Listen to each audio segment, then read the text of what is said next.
Selama bulan Ramadan, harga getah karet di tingkat pengepul terus mengalami penurunan. Harga getah karet bulanan saat ini turun menjadi Rp10.000 per kilogramnya, dari harga Rp11.000 pada saat sebelum memasuki bulan Ramadan. Endut, salah satu pengepul getah karet di Desa Rantau Jaya, Kabupaten Muratara mengatakan, jika turunnya harga karet pada bulan Ramadan sudah biasa terjadi. Bahkan semakin mendekati Hari Raya Idul Fitri, ia mengatakan harga karet akan semakin turun. Penurunan harga getah karet cukup berdampak terhadap pendapatan pengepul hingga 50%. Saat ini petani karet enggan untuk menjual getah mereka karena harga yang turun cukup jauh. Mana Pak? Ada sih, agak turun ya, jadi sekitar 10.000.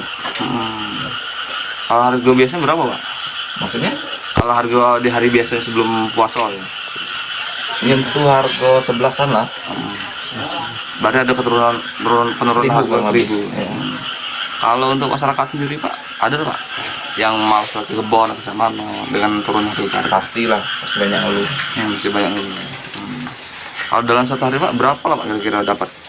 Sekarang paling tinggal 10 tonan lah. Banyak turun, banyak orang malas motong sudah. Oh iya.